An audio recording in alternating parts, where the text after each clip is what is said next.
So last week we got our first 2 raised beds in. We didn't have time to get the 3rd in, but we just came over to the property, got the 3rd installed, got the rest of our starts in. We did have some irrigation issues. The timer did work, but I only had it set for an hour and a half and for it to go off twice a day, every day, and that just wasn't enough. We don't have mulch on the beds yet. That was a big problem. We need to fix that fast. But yeah, basically I think there was just a big desiccation problem with the soil, and we lost some of our nice tomatoes. As you can see behind me, we've erected this electro-net fence. This is portable electric deer fence. It's about 5'8", but it is sagging just a little bit, so it's a little bit shorter than it's supposed to be. But I came up here, we put it up last weekend as the sun was going down. We have not been able to get it energized yet. I have the Energizer, got all the stuff I need to do it, but that's a whole nother project getting that installed, and I just haven't found the time to do that yet. So this has been up for almost a week now, and it's doing well. We've not lost any to wildlife. There's not been any rabbits or deer in here that we can tell yet. So far it's doing its job, but we need to get electrified pretty soon.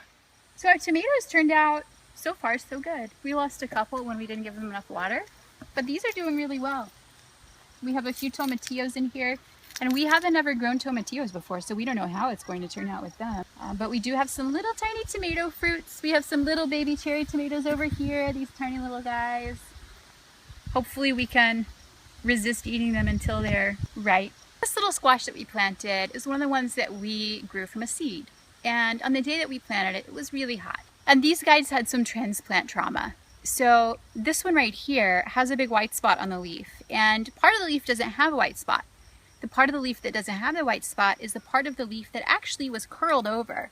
It wasn't exposed to the sun. And the reason that it's still green is that it didn't need to respirate the way that the rest of it does. So the part of the leaf that was in the sun didn't fare very well. It didn't have the vascular system to stay hydrated, and more or less it got a really bad sunburn.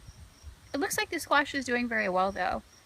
They've doubled in size since last week. They've added a lot of new growth, so we're excited to see what happens because we love squash.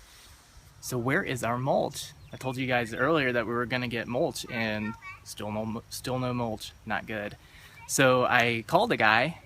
I looked around on Craigslist, and apparently there's a bunch of people that want mulch, but not many that are giving mulch. But I did find a guy that was gonna hook me up with some mulch. But the night before we were supposed to meet, I sent him a message to confirm our appointment, and he went out of town, completely ditched our plans. So we're still working on getting a supply of mulch. And then we planted, oh, there's a big old grasshopper over here. And we planted a lot of, but we had a couple that I wasn't sure about. Me, Mommy. Oh my goodness, please wait, just wait. We had, I think, 6 or 7 tomatoes in this bed, and I wasn't sure all of them were going to make it. The night before we were supposed to make, but the night before we were meeting to, and we lost some of our nice tomatoes. What else did we lose, darling? Squash. Squash, okay. And a sweet potato. There is something.